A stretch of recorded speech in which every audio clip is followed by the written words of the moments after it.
Hello दोस्तों, कैसे हैं। आज हम लोग जैकोबियन के कुछ क्वेश्चन करेंगे। Question number 1, find the Jacobian of the function y1 equal to x1 minus x2, x2 plus x3, y2 is equal to this, y3 equal to this, hence so that the function are not independent, find the relation between them. ये question AKTU में 2022 में पूछा गया है, BAS 103 paper code का। तो देखिए कैसे इसको हम लोग सॉल्व करेंगे। तो y1 इक्वल टू दिया हुआ है function, y2 x1 x2 x3 का फंक्शन है, y3 x1 x2 x3 का फंक्शन है। ठीक है, तो जैकोबियन क्या होता है, एक डिटरमिनेंट होता है ना। इस डिटरमिनेंट को हम लोग Jacobian of y1 y2 y3 with respect to x1 x2 x3 कहेंगे, है ना। इस डिटरमिनेंट में क्या होता है कि फर्स्ट रो y1 के लिए आएगी, y1 का x1 के रिस्पेक्ट में पार्शियल डेरिवेटिव, y1 का x2 के रिस्पेक्ट में, y1 का x3 के रिस्पेक्ट में। तो ये पहली रो कंप्लीट हो जाएगी, del y1 upon del x1, del y1 upon del x2, del y1 upon del x3।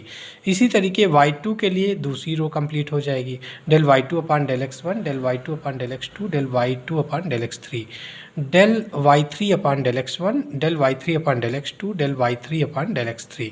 ठीक है, तो ये कॉन्सेप्ट से हम लोग फार्मूला लिख सकते हैं, यही वैल्यू जैकोबियन कहलाएगी। ठीक है, तो अब हमें इसमें पार्शियल डेरिवेटिव्स की ज़रूरत पड़ेगी, तो यहाँ से फाइंड आउट कर लेते हैं पार्शियल डेरिवेटिव्स। y1 दिया है, इसका x1 के रिस्पेक्ट में पार्शियल डेरिवेटिव x1 के रिस्पेक्ट में, तो x1 के रिस्पेक्ट में करेंगे तो ये तो पूरा कांस्टेंट होगा, इसका डेरिवेटिव 1 और ये 0। ठीक है, यानी कि पार्शियल डेरिवेटिव आ जाएगा x2 plus x3, x2 plus x3। इसी तरीके y1 का जब x2 के रिस्पेक्ट में करेंगे तो दोनों में फंक्शन x2 है, तो function to function, first function का derivative -1 into second function x2 plus x3 plus first function x1 minus x2 और सेकेंड फंक्शन का डेरिवेटिव, इसका x2 के रिस्पेक्ट में डेरिवेटिव, x2 के रिस्पेक्ट में डेरिवेटिव कितना हो जाएगा 1। तो इसमें कितना हो गया, x1 अकेला है, माइनस 2x2 और प्लस x3, माइनस के x3 आ जाएगा। इसी तरीके y1 का x3 के रिस्पेक्ट में डेरिवेटिव करिए, तो x3 केवल इसमें है, तो x1 माइनस x2 इंटू इसका डेरिवेटिव करने पे 1 आ जाएगा, तो x1 माइनस x2 आ जाएगा, x1 माइनस x2। इसी तरीके से y2 का x1 x2 और x3 के रिस्पेक्ट में पार्शियल डेरिवेटिव निकालिए, तो y1 का x1 के रिस्पेक्ट में x2 प्लस x3 आ जाएगा, क्योंकि इसका डेरिवेटिव 1 और ये कांस्टेंट ट्रीट होगा। y2 के रिस्पेक्ट में, y2 का x2 के रिस्पेक्ट में, तो x2 दोनों में है, तो क्या हो जाएगा, फर्स्ट फंक्शन का derivative into second function, first function का डेरिवेटिव 1 हो जाएगा into second function plus first function into second का डेरिवेटिव, इसका x2 के रिस्पेक्ट में डेरिवेटिव 1 हो जाएगा और into first function x1 plus x2। तो ये कितना हो गया, x1 plus 2x2 minus x3। और इसी तरीके से y2 का x3 के रिस्पेक्ट में -1 आ जाएगा, तो माइनस x1 प्लस x2 तो रहेगा ही, इसका -1 आएगा, इसका x3 के रिस्पेक्ट में डेरिवेटिव करेंगे तो -1 आ जाएगा, तो -1। इसी तरीके से y3 का x1 के रिस्पेक्ट में करेंगे तो x2 आ जाएगा, y3 का x2 के रिस्पेक्ट में करेंगे तो x1 माइनस x3 आ जाएगा, और y3 का x3 के रिस्पेक्ट में करेंगे तो -x2 आ जाएगा। बस ये सारी वैल्यूज उठा के इस जैकोबियन में रख दीजिए। तो देखिए सारी वैल्यू रख दिया, जो हम लोग कैलकुलेट किए थे यहाँ पर सब्स्टिट्यूट कर दिए। तो अब इस डिटरमिनेंट को सॉल्व करना है, डिटरमिनेंट को सॉल्व करके हम लोग इस जैकोबियन की वैल्यू निकालेंगे, Jacobian of y1 y2 y3 with respect to x1 x2 x3। तो देखिए इसको सॉल्व करने के लिए अगर r1 माइनस r2 कर दें, r1 माइनस r2 कर दें और R2 को R2 माइनस R3 कर दें, R2 माइनस R3 कर दें, तो कुछ ये कैलकुलेशन सिंपल हो जाएगी। ठीक है। देखिए डायरेक्ट एक्सपेंड करने से पहले प्रॉपर्टी लगा लीजिएगा तो इनके एलिमेंट्स छोटे हो जाएंगे।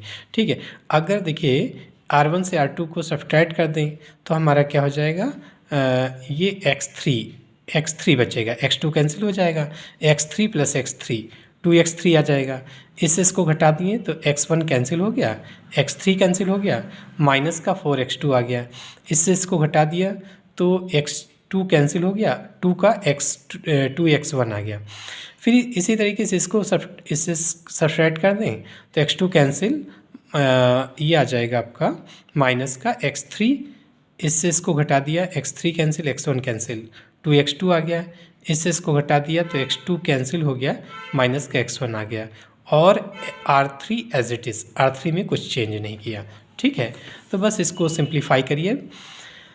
तो अब हम लोग देखिए कॉमन ले सकते हैं कितना, 2 इस लाइन में कॉमन हो गया और -1 कॉमन ले लीजिए, -1 कॉमन ले लीजिए, किससे, 2 कॉमन ले लीजिए, उसके बाद फिर -1 और कॉमन ले लेंगे किसमें, तो देखिए क्या हो जाएगा, 2 कॉमन लिया आपने तो x3 - 2x2 और ये हो जाएगा x1। फिर दूसरी वाली रो में माइनस कॉमन ले लो तो x3 - 2x2 और फिर ये x1 आ गया। तो इसमें देखिए R1 और R2 दोनों रोज सेम हो गई तो इस डिटरमिनेंट की वैल्यू 0 हो जाएगी। प्रॉपर्टी है कि कोई भी 2 रो अगर सेम होती हैं तो उस डिटरमिनेंट की वैल्यू 0 हो जाएगी। तो इसकी वैल्यू 0 आ गई, यानी जैकोबियन 0 आ गया। इसका मतलब y1, y2, y3 are not independent. Not independent का मतलब हुआ डिपेंडेंट।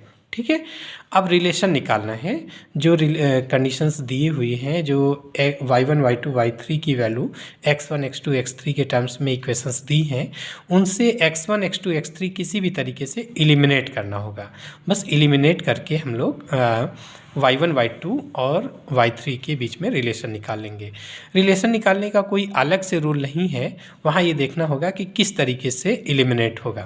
तो देखिए अगर हम लोग y1 और y2 ऐड कर दें, ये y1 था, ये y2 था, अगर दोनों को ऐड कर दें तो देखिए कुछ टर्म्स इसमें कैंसिल हो गए। फिर आपका ये बचा 2x1 x2 - 2x2 x3। इन दोनों में फिर 2x2 कॉमन आ गया और ये आ गया x1 - x3, और x2 × x1 - x3 की वैल्यू दी थी क्या, y3, तो ये क्या हो गया 2y3। सो y1 + y2 = 2y3। जब क्वेश्चन देखोगे तो वहाँ क्लियर हो जाएगा कि हमें क्या करना होगा, किस तरीके से x1 x2 एलिमिनेट होगा। तरीका कई होंगे, चाहे जिस तरीके से एलिमिनेट करिएगा, लेकिन बाद में रिजल्ट आपका सेम आएगा, जो रिलेशन है वो सेम आएगा, है ना। इसको और किसी भी तरीके से कर सकते हैं लेकिन रिलेशन लास्ट में सेम निकलेगा। ठीक है, धन्यवाद।